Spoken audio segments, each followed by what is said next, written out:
عرب میں ایک سوداگر ہوا کرتا تھا۔ وہ تجارت کی غرض سے عرب میں اپنا مال بیچا کرتا تھا۔ ناپ تول کے معاملے میں بہت ایماندار تھا۔ ملاوٹ سے پاک سودا بیچا کرتا، بیچا ہوا مال بھی واپس لے لیتا تھا۔ 5 وقت کا نمازی تھا۔ نماز کے اوقات میں کاروبار ترک کر دیتا۔ آیت الکرسی سے اسے دلی محبت تھی۔ صبح شام آیت الکرسی بکثرت پڑھتا تھا۔ ایک دن تجارت کی غرض سے عراق کے شہر بغداد پہنچا۔ جب بغداد پہنچا تو سورج ڈھل گیا اور رات گزارنے کے لیے اسے ایک پناہ گاہ کی ضرورت تھی۔ کوئی بھی جگہ رہنے کے لیے میسر نہ تھی سوائے ایک ایسے گھر کے جہاں کوئی رات نہ گزارتا، کیونکہ وہاں ایک جن کا بسیرا تھا۔ جو کوئی بھی اس گھر میں رات گزارتا جن اس کو مار دیتا اور صبح وہ مردہ پایا جاتا۔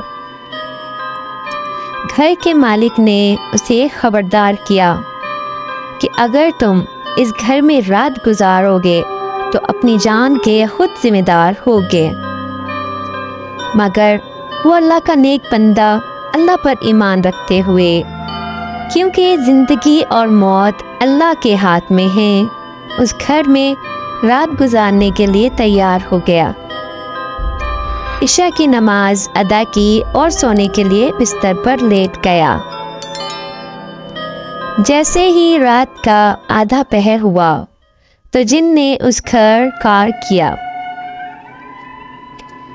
سوداگر نے جن کو دیکھتے ہی آیت الکرسی کی تلاوت شروع کر دی۔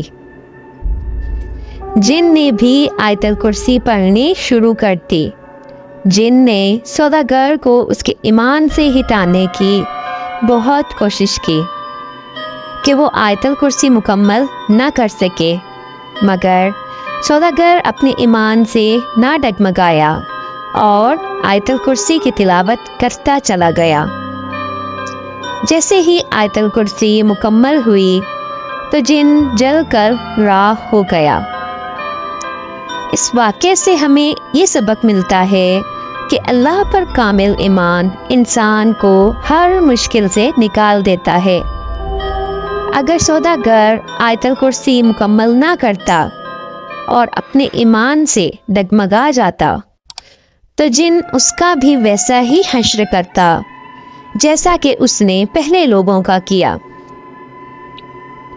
اللہ تعالیٰ سے دعا ہے کہ ہمارا ایمان ہمیشہ سلامت رکھے اور ہم سب کو اپنے حفظ و امان میں رکھے، آمین یا رب العالمین۔ اگر آپ کو میری ویڈیو پسند آئی ہے تو پلیز میرے چینل کو سبسکرائب کریں، بیل آئیکن کے نوٹیفیکیشن کو پریس کریں تاکہ میرے آنے والی ہر ویڈیو کا نوٹیفیکیشن آپ تک پہنچ سکے۔ جزاک اللہ خیرہ۔